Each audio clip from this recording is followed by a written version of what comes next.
Welcome and many thanks for joining me. Clouds behind the sun show that the sun is not 93 million miles away. From this perspective, the world is flat because it appears to be so. There are no pictures at the edge of the flat Earth because it is encircled by the great icy mass of Antarctica, which is guarded by NASA. Those photos of Earth from space are doctored and released by NASA in a grand conspiracy to keep the planet's most basic secret. Flat Earth theory suffers a very powerful confirmation bias, which allows it to mentally discard data that doesn't fit a pre-existing worldview. But being stuck in a certain way of thinking is quite different from not thinking at all, and flat earthers do a great deal of mental gymnastics to prop up the tenable theory. They are constantly searching for new evidence, something to point to and say, "See, I was right." They're wrong, but they're not crazy. Lately, the flat earthers have latched onto a particular idea that is gaining traction in the community. You've been lied to about the position of the sun in the sky. It cannot be 93 million miles away, for it is no higher than the clouds. I have proof. Let's review the evidence. The sun sets among, not beyond, the clouds. For instance, take a video of a sunset on a partially cloudy day and you just might glimpse this phenomenon. There are clearly some clouds in front of the sun, darkening parts of its surface.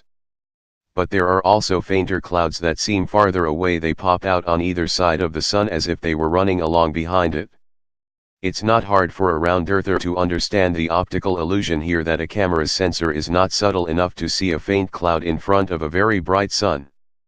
But if your worldview imagines the sun as a sort of spotlight tracing circles around a flat plane, it's easier to trust that it's big science, and not your eyes, that fool you.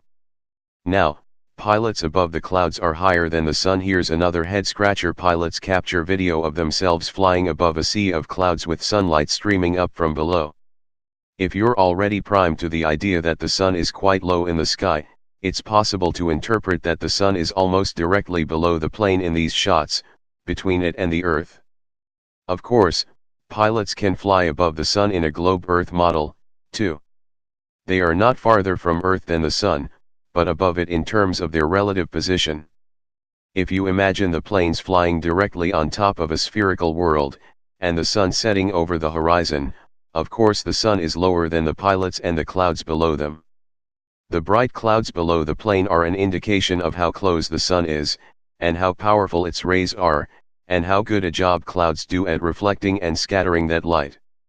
Last year a YouTuber named Shotsverbugd captured what he said appeared to show a plane flying right through the sun, entering one side and popping out the other in a burst of solar spray. Ships coming over the horizon, time zones, and the shadow of the Earth on the moon are all classical evidence of flat Earth reality.